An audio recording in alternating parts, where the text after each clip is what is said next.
Баршаңызға қайырлы күн, менің каналыма қош келдіңіздер. Бүгін сіздермен күнбағыс деп аталатын салаттың рецебімен бөлісемін.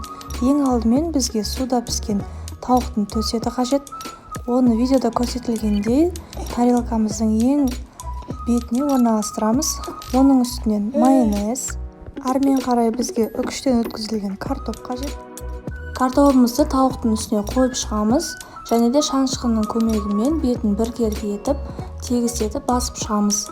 Тұз қосуды ұмытпаңыздар. Тұзды көп қоспаңыздар, өйткені бұл салатты біз сырмен қаптап шығамыз, сырдың өзінің тұздылығы жетеді. Картоптың да үстінен майонез жағып шығамыз. Келесі кезекте бізде үкіштен өткізілген сәбізді де шанышқының көмегімен басып шығамыз, бетін тегістетіп, және де тағы да майонез сеуіп шығамыз.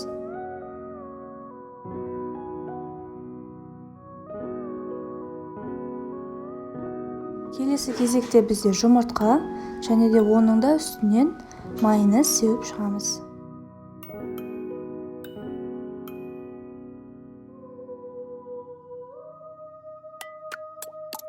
Біздің салатымыз жартылай дайын болды. Енді осы салаттың бетін ірімшікпен жауып шығамыз.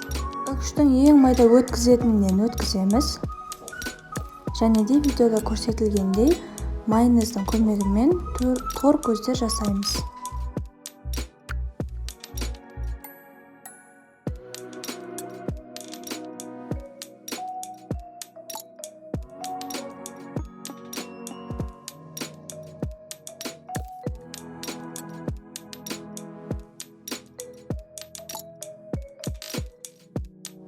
Енді біз әр төртбұрыштың ішіне зәйтүн қойып шығамыз. Мен зәйтүнді бүтіндей қойған жоқпын, 2-ге бөлдім. 3-ге, 4-ге бөліп қоюға да болады. Және де ең соңында бізге чипсы қажет. Чипсіді осылай видеода көрсетілгендей айналдыра тәріздес етіп қойып шығамыз.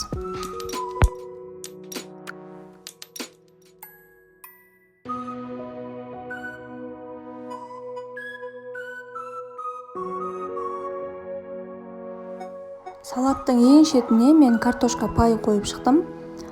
Картошка пайдың орнына консервіленген жүгері қойсаңыздар да болады. Жүгеріні немесе салаттың ішіне қосып жіберуге де болады. Оның бәрі өз қалауыңызға қарай. Біздің салатымыз дайын. Жаңа жылдық дастарханға арнап жасасаңыздар керемет, дастарханның сәнін береді.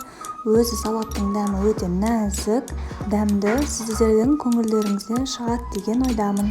Менімен бірге болғандарыңыз үшін үлкен рахмет. Каналға тіркеліп лайк басуды ұмытпаңыздар. Сіздермен бірге болған Арайлым.